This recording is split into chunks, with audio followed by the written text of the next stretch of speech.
Hi, everybody. Welcome to my homestead and welcome to my channel. My name is Jared. There's a lot of things happening right now in the world.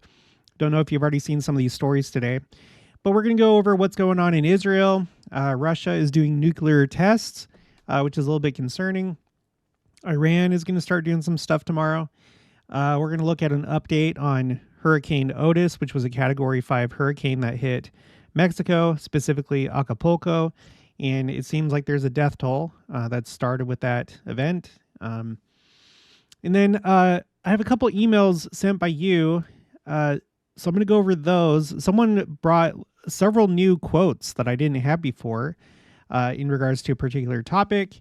And then, yeah, we'll go to that point. So, all right. So I want to just share this first. This is from OSINT Defender.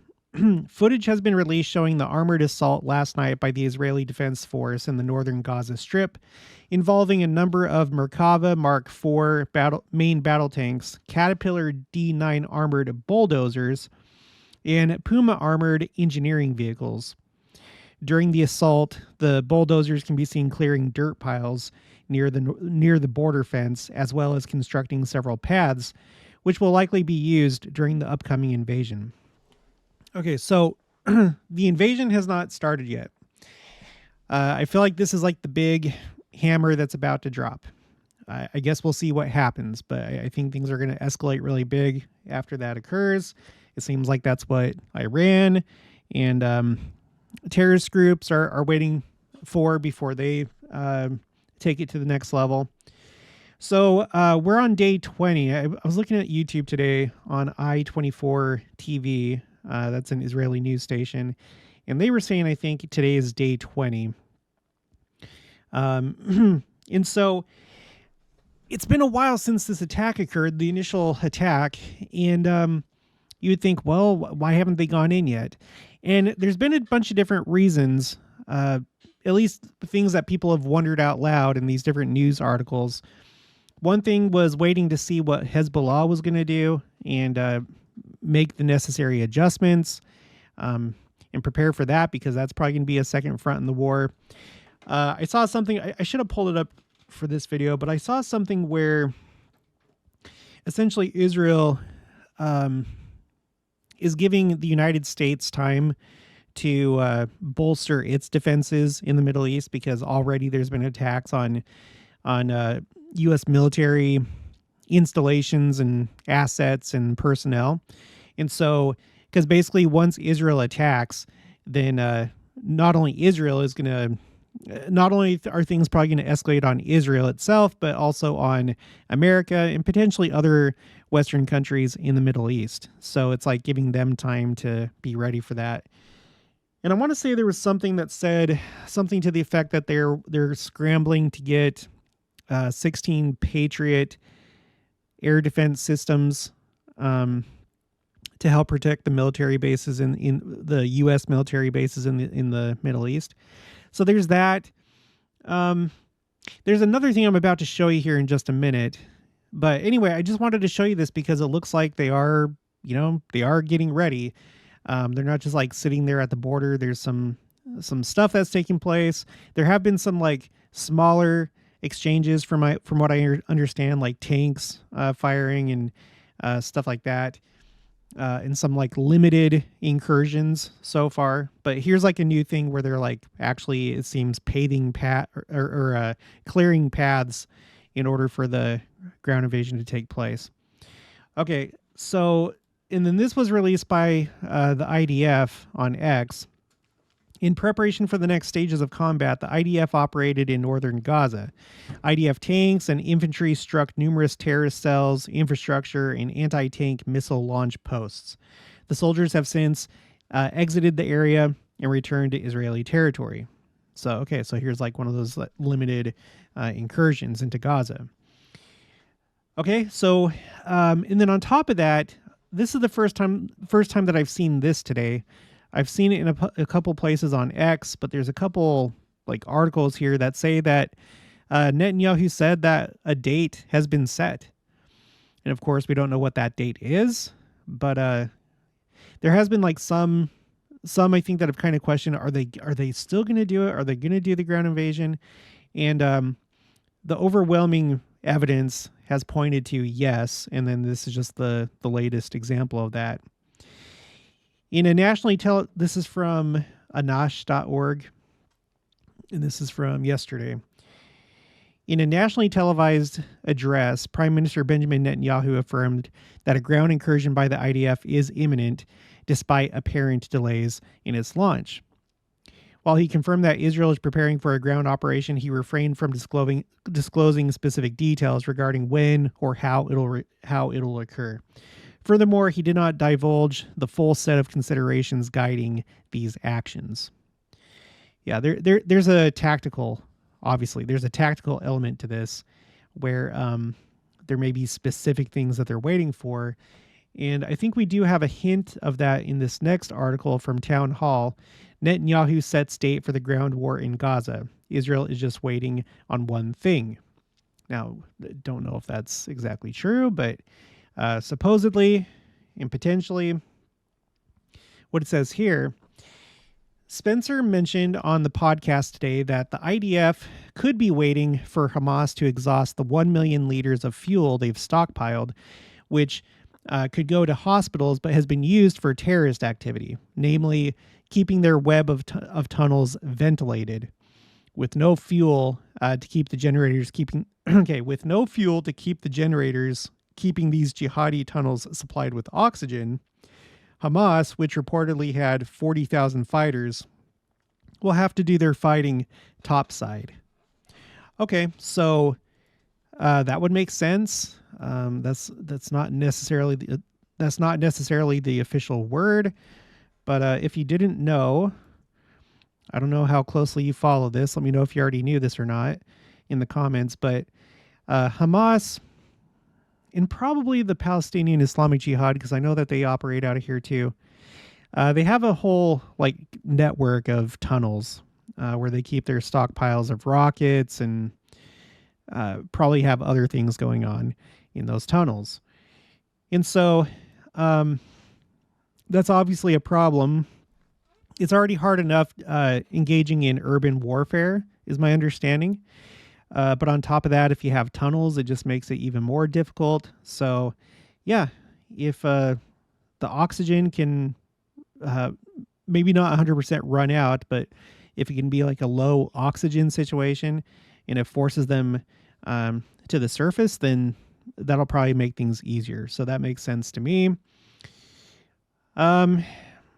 There are other considerations. I don't know that they're waiting on this right now, but again, everywhere basically north of this line, approximately right here, everyone that's up here is supposed to, all civilians are supposed to go down here, because this is going to become the main battleground once the ground invasion happens. So I don't know if they're still waiting for maybe more civilians to head south. I know that Hamas is trying to keep civilians there so that when the ground invasion happens and if civilians die, it'll enrage more and more of the international community and Muslims across the world, which will help their cause if Israel is accidentally killing civilians, which they already are. There's already a lot of that going on, but it'll just make it worse. I don't know. There's just any number of things, but it does seem like it is actually going to happen. There's been stuff going on in the West Bank as well. There's been all these arrests going on. I guess the police and or the military are doing these arrest campaigns of militants, agitators in the West Bank. And it's been a little while, but I haven't heard too much from the North. But when I say it's been a little while, I just mean a day or two. And I may have just missed it. Okay, so that's where we're at with that. Let's go to the next one. Israel radar. Israeli forces operate inside Gaza every night to create new security zone.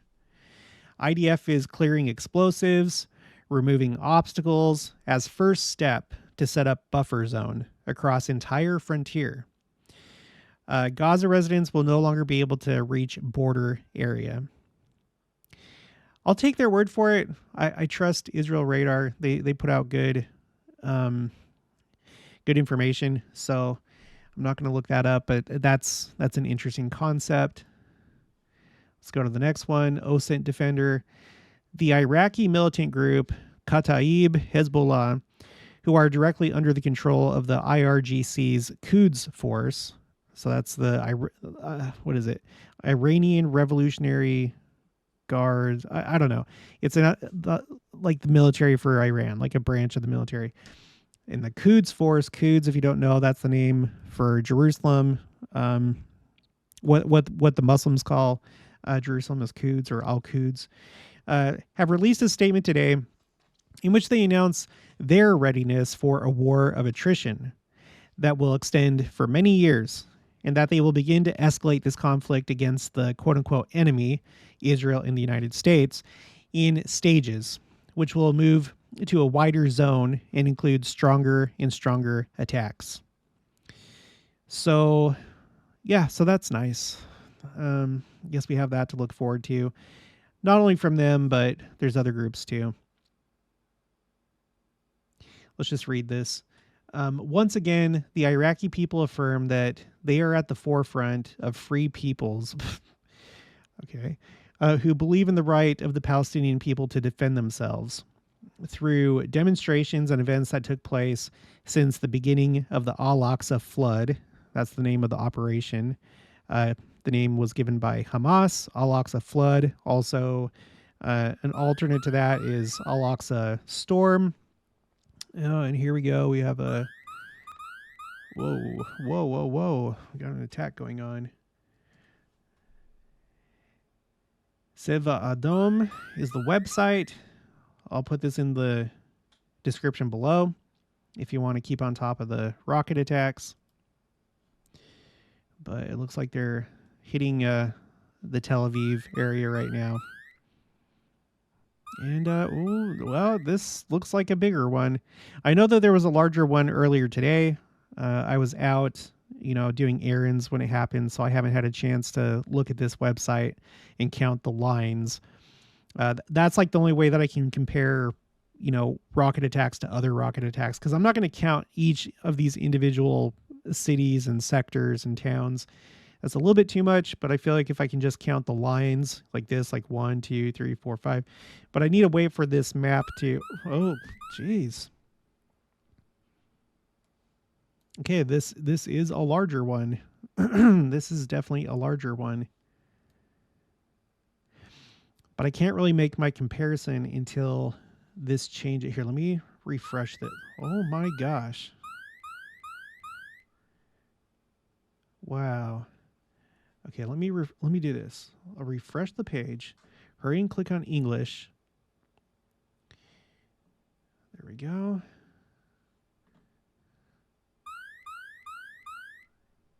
Wow. Let's open this map. This shows the cumulative attack that's going on. I saw a video today where somebody was taking a video in their apartment or condo, and there was either a full rocket or a piece of shrapnel or something, like a large piece, that made a hole in their balcony, and then it entered into their home on like the lower level, like the ground floor or something like that. And the guy went downstairs to go check it out, but like there was all this smoke coming out of the room that it landed in. I haven't heard a whole lot about like casualties or anything when it comes to these rocket attacks. In I think it was the live stream that we did. We've looked at prior conflicts and flare-ups and stuff, and there are people that die. It's not like a lot. It does cause damage, but I don't really know the full impact or effectiveness of these strikes. All right, well, we're going to have to come back to this once it's updated. Okay, so anyway, back to these people. Yes, the people who support Palestine and its sanctities. In this regard, we point out the following. First, the Hezbollah brigades have the ability to fight enemies and torture them. Free peoples. Yeah. Torture. Relying on one's own capabilities for resistance.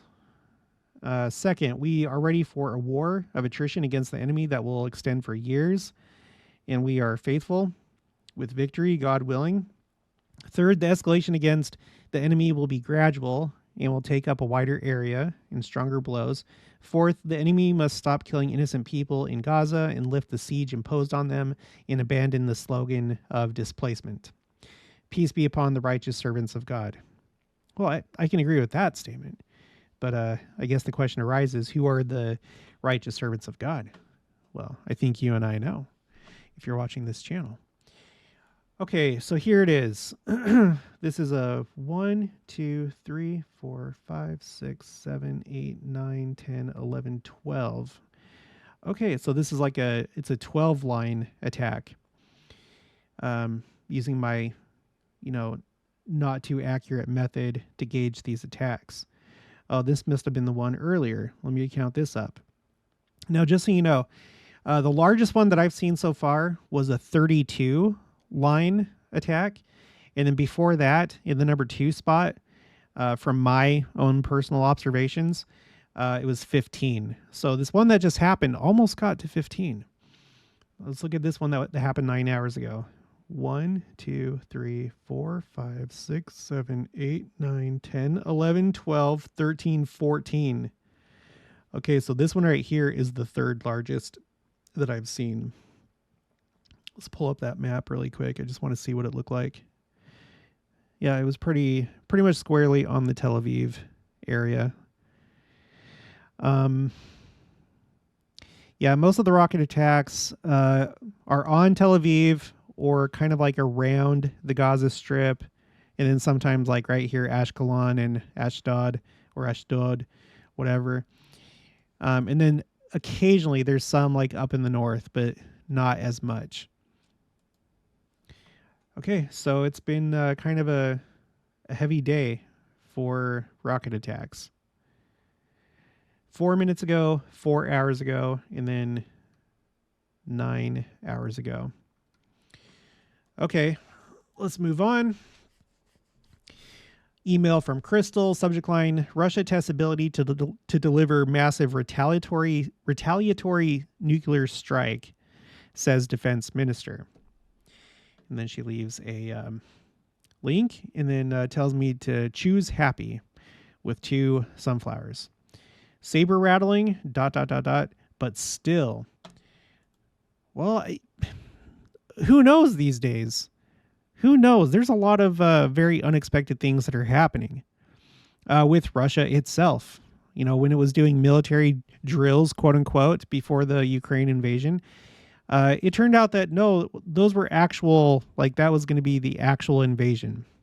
It was a surprise to, well, maybe not so much a surprise, but I think that for some of the troops, if I remember right, it was a surprise when they invaded Ukraine and they weren't ready for it. Now we are talking about nuclear weapons. That is a little bit different. That would be quite the escalation. Let's look at a few of these key points. This is from Sky News. Russia tests ability to deliver massive retaliatory nuclear strike. Sergei Shoigu, the defense minister, has discussed the exercise with Vladimir Putin on state television, and maps show how the territorial pictures has changed during the conflict since March 2022, and how little ground Ukraine has made up from Russia during its counteroffensive. Key points. Russia tests ability to deliver massive retaliatory nuclear strike, says defense minister. Sorry, I didn't go through here beforehand. Philip Ingram analysis. While the world's eyes are elsewhere, there are significant developments in Ukraine.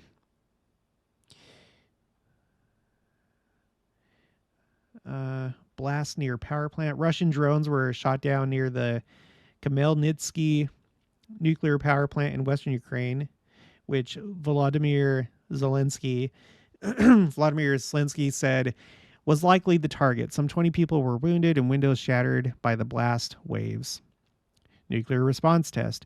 In a military exercise, Russia tested its ability to launch a retaliatory nuclear strike by firing ballistic and cruise missiles from a land-based silo, a nuclear submarine, and long-range bomber aircraft. Treaty de-ratification. Now, I know that this has been a big thing. I haven't followed it closely, but I know that this happened. Earlier in the day, the upper house of the Russian parliament voted unanimously to revoke its ratification of the Comprehensive Nuclear Test Ban Treaty.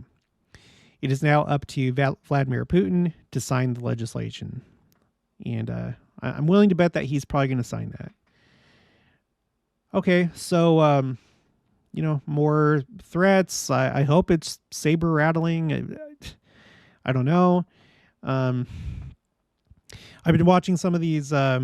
There's been a couple UN Security Council meetings that I've watched on Agenda Free TV here on YouTube. There's just a lot of contention right now. Things are getting crazy. Things are getting unstable.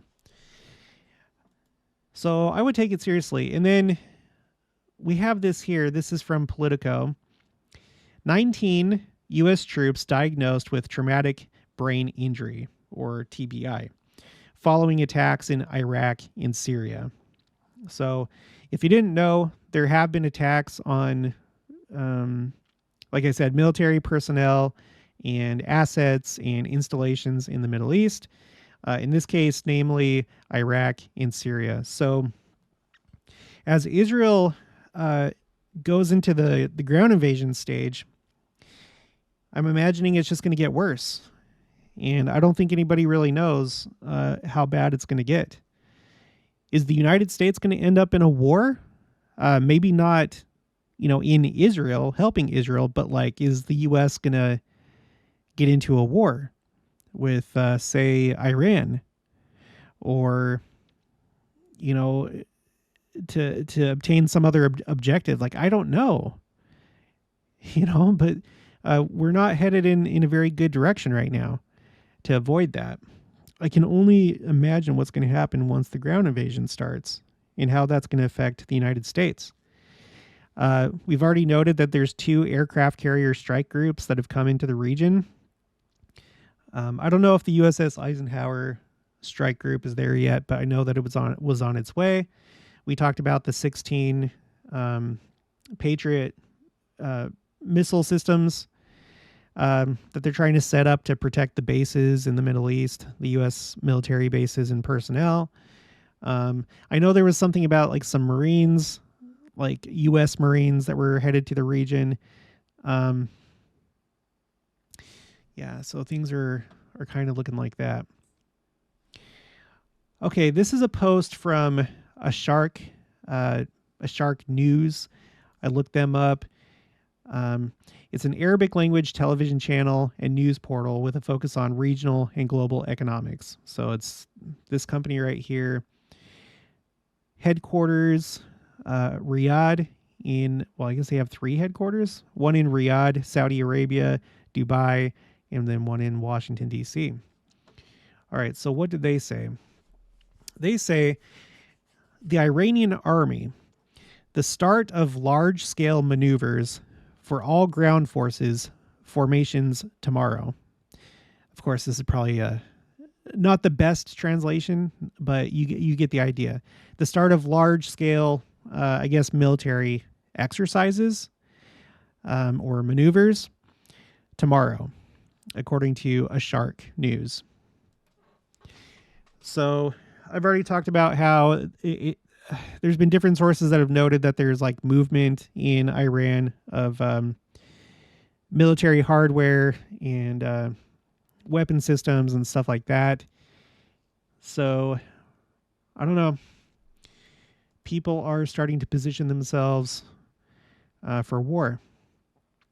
I wanted to show you just a couple videos here. I'm not going to play the sound because it's not good, but there's a lot of anti-Semitic things going on throughout the world. Here you have a guy that's yelling at a mother with her child right there. basically harassing them, yelling at them, disturbing the peace because they're Jewish. You can listen to that audio if you want to. Go to my X, and I have this reposted, so you can, if you want to watch that. And then there was this. This is from Yashar Ali. Jewish students at Cooper Union are in the library as protesters pound on the door. Listen with sound on. I'm not going to play that. I'm a little bit sketchy when it comes to playing audio. I doubt that it would cause like a copyright strike or anything like that, but it sounds exactly like how you would picture it, just like a ton of people are on the other side of that door and pounding on it, and it's a frightening situation. So things that I've been seeing, there's been a lot of rallies, and at those rallies, there have been a lot of scuffles between the two groups, pro-Israel and against Israel. There's also been a number of people that have been taking down, like to raise awareness of the war and what Hamas did. People have been putting up these papers like on walls of like buildings and campus and on light poles and stuff like that, that have like the people that have been kidnapped, to raise awareness of how horrible the attack was. And of course, you have the people that are against, that are going around and taking them down. And there's no shortage of videos showing that. And then on top of that, so you got rallies, and then you have the people taking the flyers and stuff down. And then you have just general harassment like this. Right now is not a good time to be Jewish in any part of the world. And not just in the United States. I've seen it all over. You know, I haven't done a video about it, but like, again, it's not hard to find. If I was Jewish right now, I would be a little bit nervous. Maybe not so much here in Kansas, but who knows? When we think about this final war, if this is the final war, this is one of the effects of it. And it's not confined just to Israel.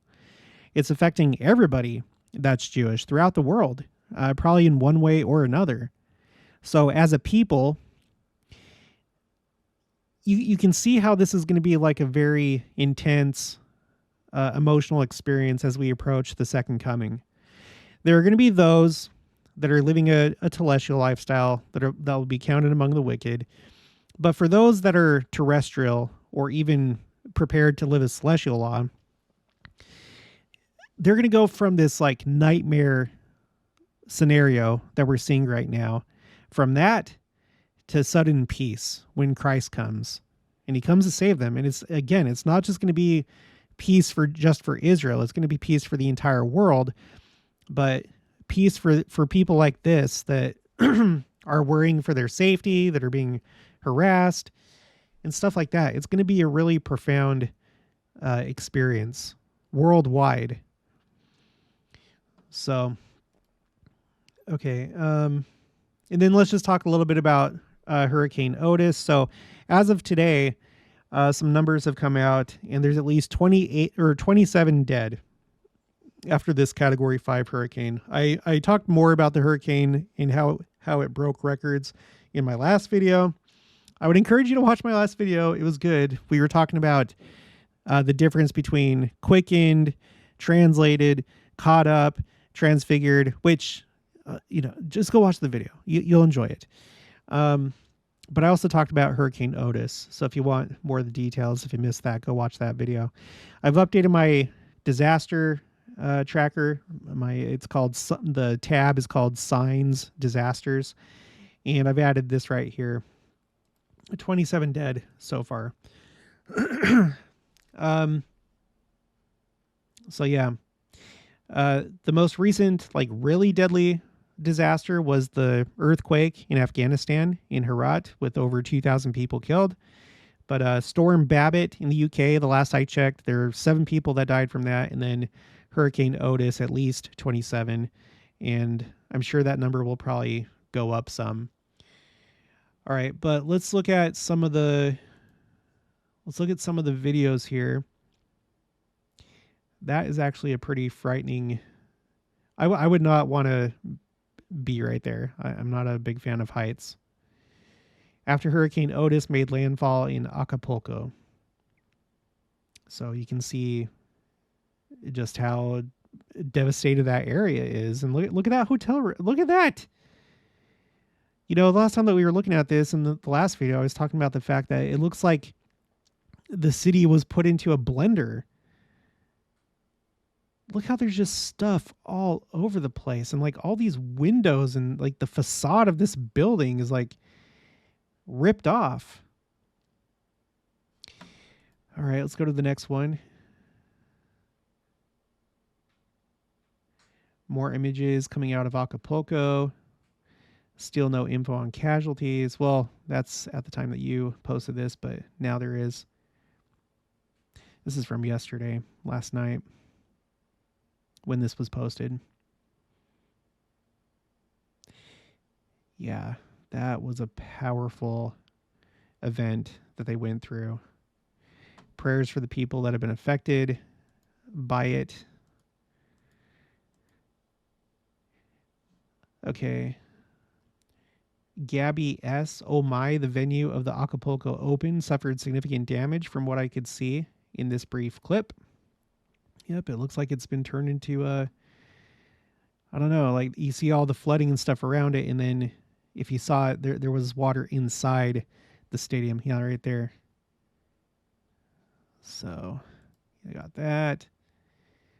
Downtown Acapulco in shambles after Hurricane Otis. No word on casualties or fatalities, but that's from yesterday. So far, it's 27. Volcaholic breaking. The federal government has reported 27 people dead and 4 missing as a result of Hurricane Otis in Acapulco. I think we already saw that video. Sorry. We already kind of saw that. Severe destruction after Hurricane Otis in Acapulco of Mexico. Yeah, I mean, you can see that this is like a pretty touristy area, which, you know, I already knew that. I'm sure that you did too.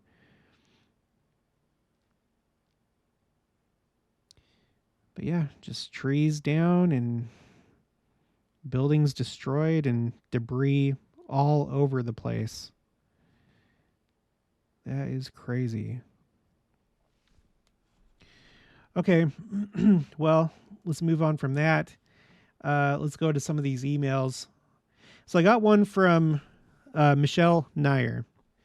And she says, and sorry, I'm not going to be able to zoom in on this because it's going to affect another window because I had to use blackout. So it messes up whenever I'm using the same website. So sorry.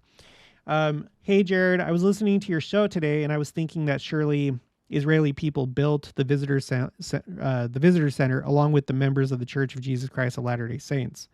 So she's referring to the BYU Jerusalem Center. Because we were talking about the possibility of it being a temple. And one of the things that came up in the quotes that we read is that it's going to be built by Jews, Jews that are members of the church and stuff like that. Okay, she continues, it only makes sense. It seems silly to think that the church shipped over all the builders and planners and such. So I wanted to see if I could find who actually built the structure. I did not find those particulars, but I did find some tidbits in this wiki article useful. Also, thinking about your spreadsheets and things occurring in the late 60s onwards, well, there seems to be some correlation as well. Yeah, I would agree.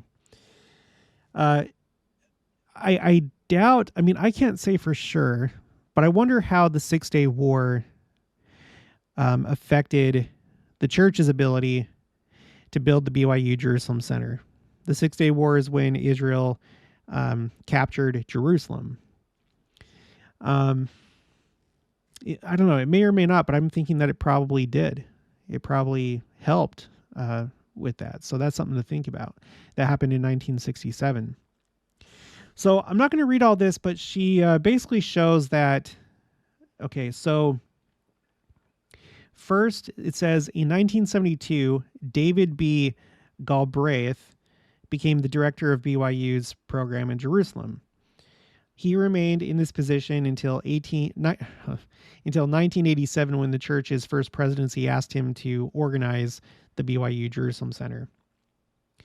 And the reason why I'm pointing that out is because the subject line of her email says David and the Jerusalem Center. So You have this first David B. Galbraith, became the director. I guess he was like the first director of the BYU Jerusalem Center. And then later, you have the center was designed in partnership with Frank Ferguson of FFKR Architects, Salt Lake City, and by Brazilian-Israeli architect David Resnick. So Brazilian-Israeli. I don't know. I don't know that he's Jew. He could be. I don't know if he's like, because, in Israel, you have Jews, you have Christians, you have Muslims, you have like Israeli Arabs and stuff like that. So, but in this case, he's Brazilian Israeli. Don't know. Anyway, who also designed the nearby campus of Hebrew University. The center is situated on the western slope of the Mount of Olives, right where it connects with Mount Scopus, overlooking the Kidron Valley in the Old City.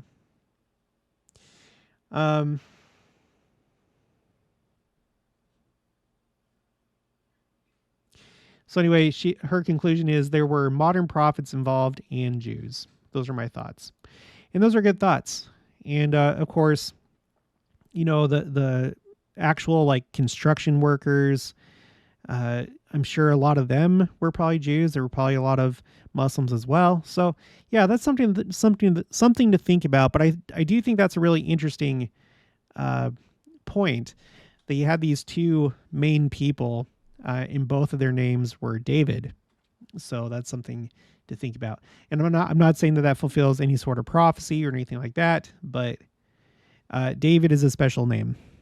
And it's interesting to note that we have David A. Bednar and D. Todd Christofferson. The D stands for David. Okay, so thank you. Okay, sorry. Thank you, Michelle Nair, for the email. Next, we have this email from Jordan Pepper. Subject line, a few more snippets on Latter-day animal sacrifices. Jordan says, hi, Jared. I quite like your channel and think you've done an excellent job putting together and collating vast amounts of information concerning the last days and leadership's commentary and prophecy. I noticed you highlighted the idea of animal sacrifice in the latter days, and I recalled that at one time the Salt Lake Temple was going to have an altar built just for that purpose. These are some additional snippets that talk about the subject, in case you don't already have them. And no, I don't. So thank you, Jordan. I pulled it from the ex-Mormon subreddit, which, too bad for them. I find this fascinating and faith promoting. They do good research sometimes. They just have the worst takeaways. Yeah, of course. They have their point of view, and that's fine. So now, of course, I don't take these at a face value. Like whenever I come across anything from anybody, trustworthy or not, I always want to do my due diligence and see if I can find the original source myself. So it was very helpful giving me these quotes. So thank you, Jordan. You pointed me in the right direction, and then I did my part to just verify. And I was able to verify all three of these. So let me show you what we got. Oh, well, actually, first, up to this point, I already had, let's see, 1, 2, 3. I had 3 quotes about the restoration of animal sacrifice. Now I have 3 other quotes. So now I have a total of 6 quotes having to do with animal sacrifice, and we'll read them. And if you ever want to reference these again, I'll put the link for these different websites in the description below, or also in the description is the link for my spreadsheets. So you can come to my spreadsheets. The one that we're going to be looking at today is quotes A through Z. These are all in alphabetical order.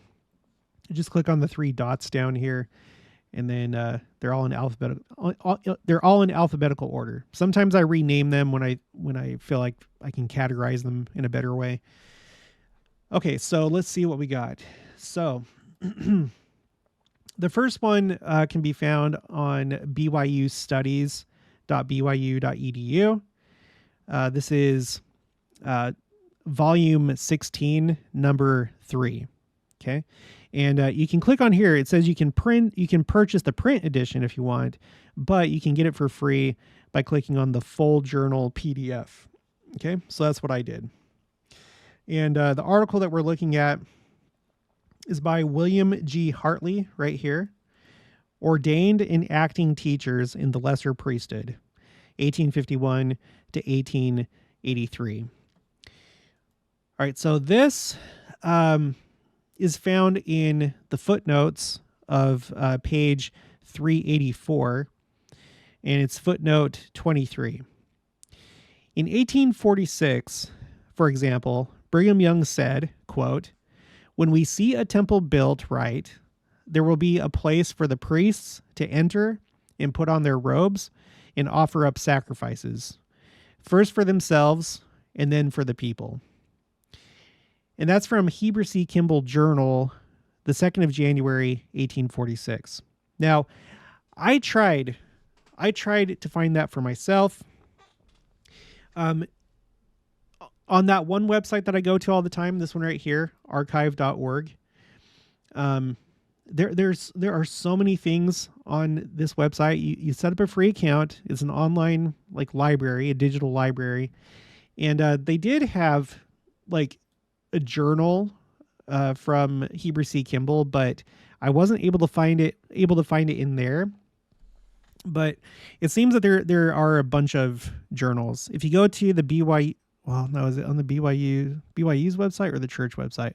On one of the two, they have his journals there, but it was hard for me to find this date, the 2nd of January, 1846. There was a lot of stuff to look through, and it's more than what I want to do. It was too much.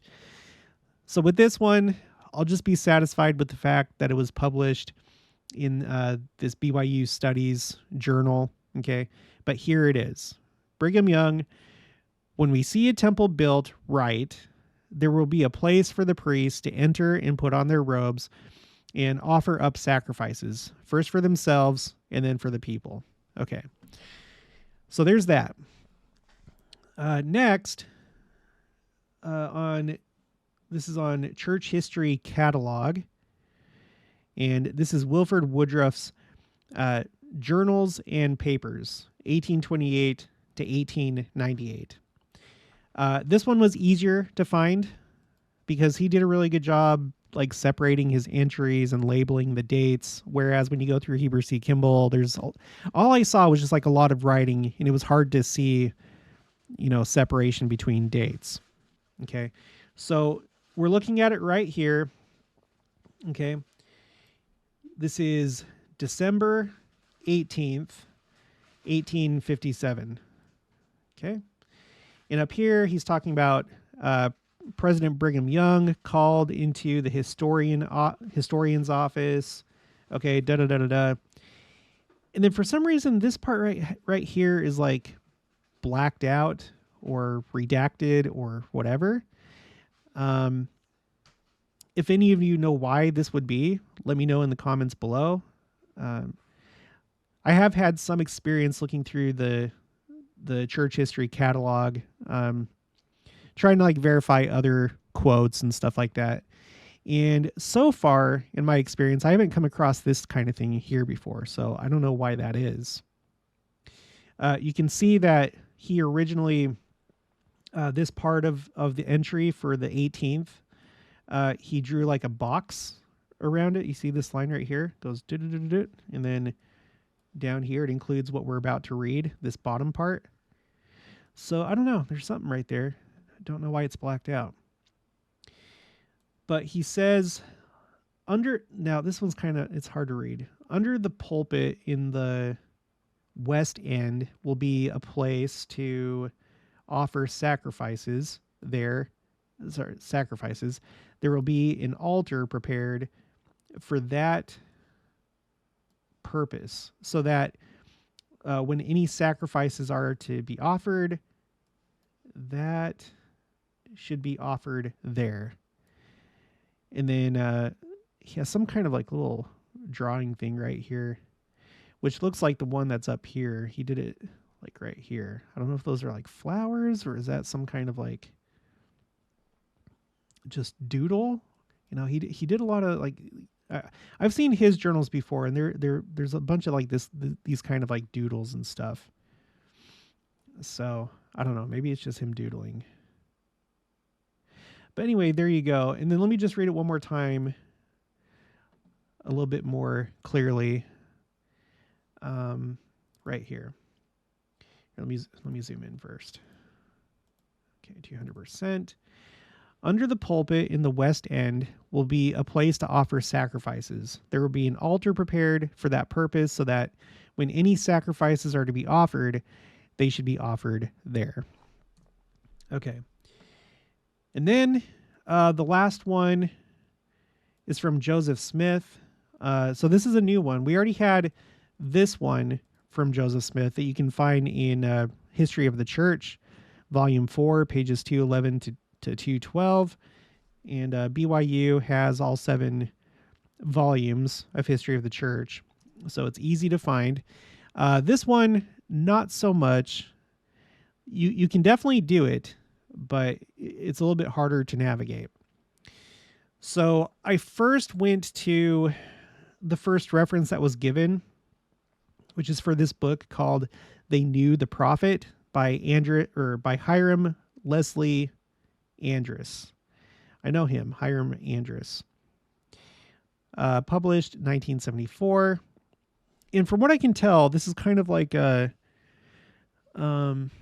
compilation of different quotes, like things that he's collected and put into a more readable format that's like easier to read than looking at the source materials. I wasn't satisfied with that. So he put the sources where he got all this information, thankfully, which led me to the Young Woman's Journal. And you can find this in Digital Collections, BYU Library. All right. And let's just go ahead and read it. So this is the 6th of March, 1893. Or sorry, no, this is number 6. Number 6, March 1893. And the name of the article in that issue is Sayings of the Prophet Joseph Smith. Okay, so let me click on this and then go down and we'll zoom in.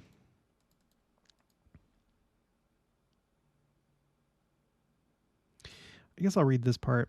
Okay, Sayings of the Prophet Joseph Smith, January 26th, 1893. Oh, that's the year that the Salt Lake Temple was dedicated. Dear niece Susa Y. Gates, since writing you last, I have found 2 more very small items of the prophet's sayings, small in volume, but to me they are each big in truth and significance. And more, I heard the prophet speak them. I will give them now, and you wait as long or short as you please before they go into print. I may find more before long. I will remember the journal whenever I find anything of interest. Respectfully yours, O.B. Huntington. And that's this right here, Oliver B. Huntington. Okay. I heard the prophet reply to a question that was asked him by someone of a small company of brethren who had gathered into his office, and as usual, the class of men generally around him were unceasingly calling for information from his boundless treasure field. And his answer was this. Now, I don't know why it was written this way, like why the writer didn't put the question first, but he does put the question, but it's just after the answer. Okay, and his answer was this, quote, this is Joseph Smith. Yes, there will, for there was never any rites, ordinances, or laws in the priesthood of any gospel dispensation upon this earth, but what will have to be finished and perfected in this, the last dispensation of time, the dispensation of all dispensations, end quote. This answer was given to a question upon sacrifices and burnt offerings, such as Israel in the days of Moses performed, upon which the conversation of the company had been, and this answer was to the question, quote, will there ever be any more offering of sheep and heifers and bullocks upon altars as used to be required of Israel, end quote.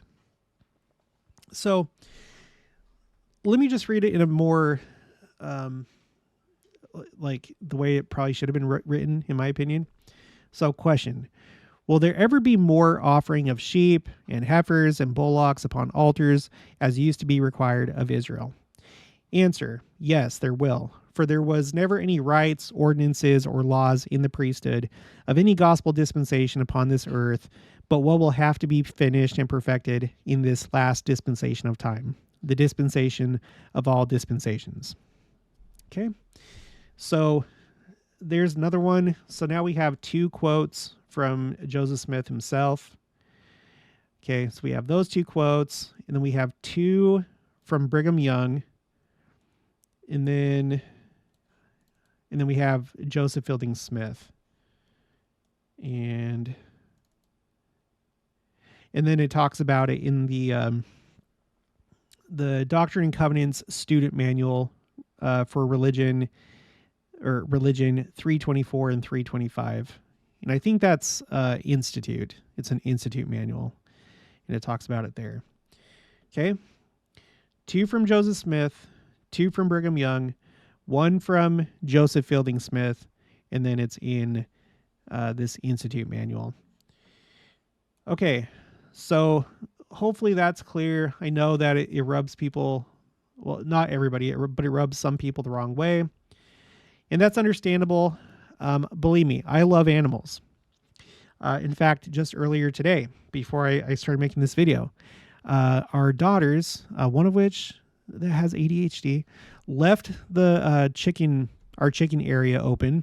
And we found chickens, wandering around the property where they shouldn't be. And we searched high and low and got all of them except for one. And hopefully she'll show up later today. And we'll have a stern talking to with our daughter about closing the gate when you're done. And it pains me. It pains me thinking about that hen that's out there. Not just because she produces eggs, but because I love my chickens. I do. I love them. If you go on my TikTok account, and the link for my TikTok is on my channel here on YouTube. I post endless videos of my animals. I love them. But at the same time, this is something that was done ever since the day of Adam, before the law of Moses, all the way down to Moses, and then it was incorporated into the law of Moses. And Joseph Smith makes the point, and it's not because of his reasoning. He's a prophet, and it's been revealed to him. But he makes the point that, you had baptism before the law of Moses. You had faith and repentance and things like that, including sacrifice. And it hasn't been restored yet. It's not something that ended with the law of Moses. Now, we're not doing it right now, but we do know that the restoration is ongoing. One thing that we learn just from Joseph Fielding Smith is that these blood sacrifices are only going to last for a short while, and then they're going to change to some other nature. If I were to guess, I would think that maybe it would go from animals and at that point continue on just with like crops, because that's like another thing that was sacrificed. And I don't know if you knew this, but for Nazarites, people that took the Nazarite vow, once they were done with their vow, they would cut off their hair and then go offer it on the altar. So there's all sorts of things that were burned on the altar: animals, crops, and hair as well. So it makes sense to me, and I think that we need to think through a bigger lens.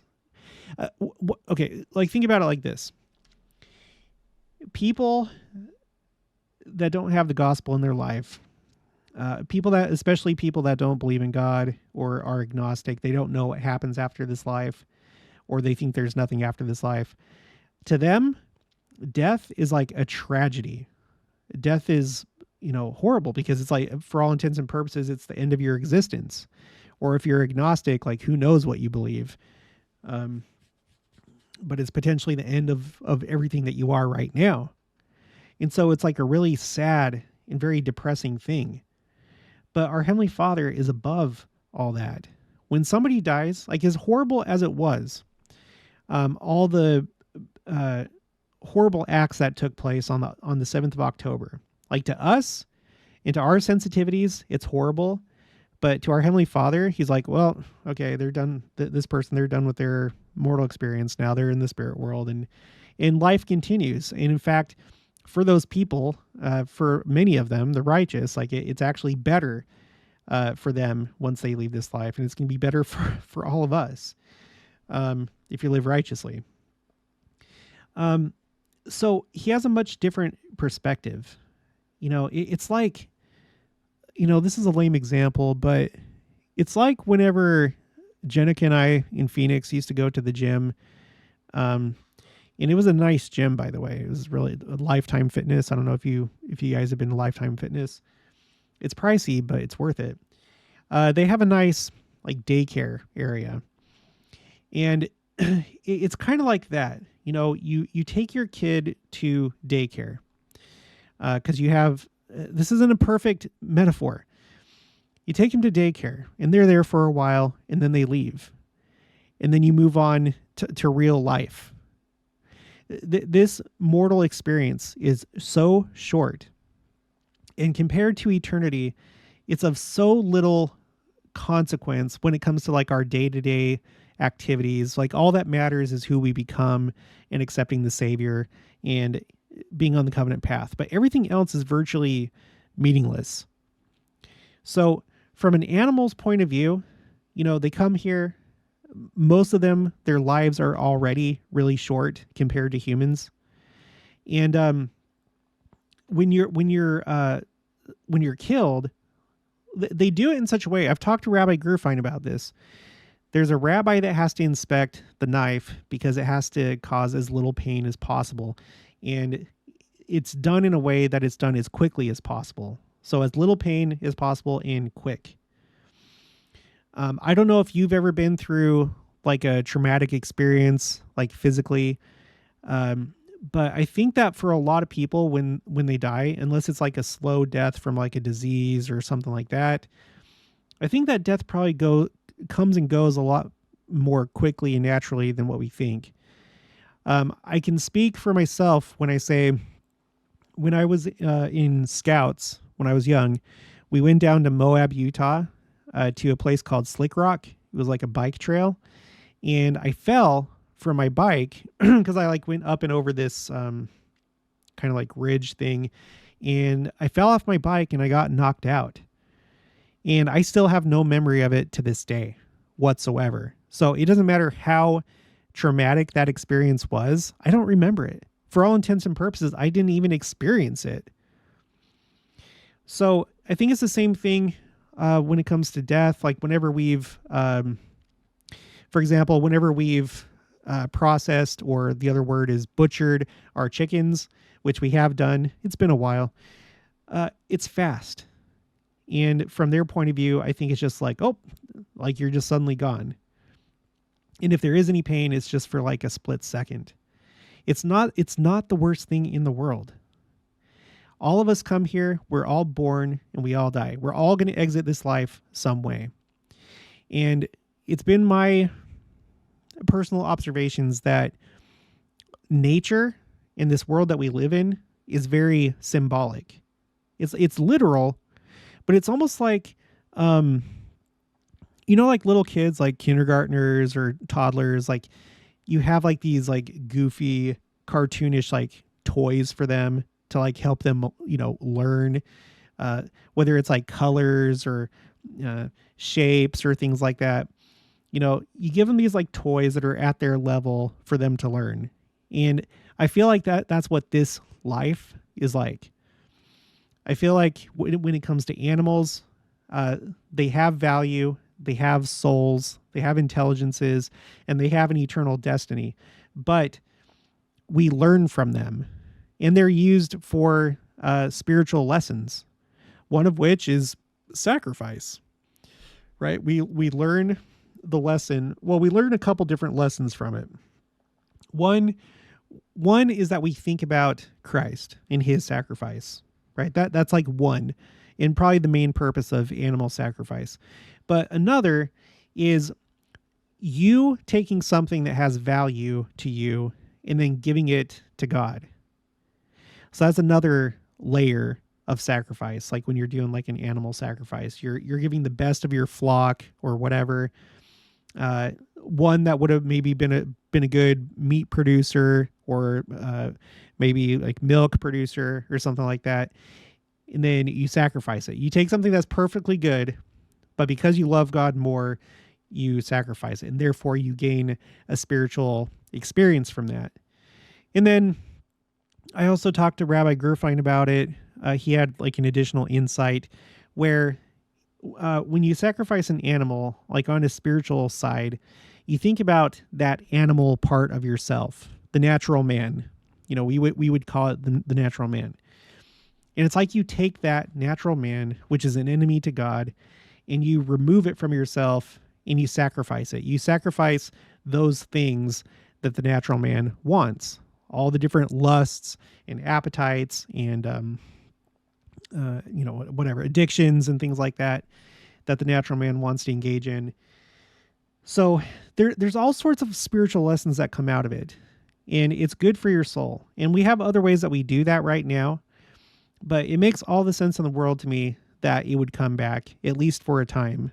And that maybe, like I said, after that, like Joseph Fielding Smith says, that it's going to change to some other character where you would still get a similar or the same type of, effect or lessons. So I wouldn't let this disturb you. Heavenly Father, he knows these animals, and when they die, they go to a better place. And life is fleeting anyway, and it's done humanely, but it's done in a way that we can learn and that we can learn these spiritual lessons. So, all right, so that's it. That's all I have for you. Let me go back to the email. I have this last line blacked out, Jordan, because what you mentioned in there is something that causes some people to lose their minds, so I just rather not mention it, but I'll respond back to you. I'll respond to you privately when I respond back to your email. Okay, well, that's going to be it for this one. If you haven't already, please make sure to subscribe. Like this video if you like it. Leave your thoughts and opinions down in the comments below. Also, make sure to share it, and I'll talk to you guys later.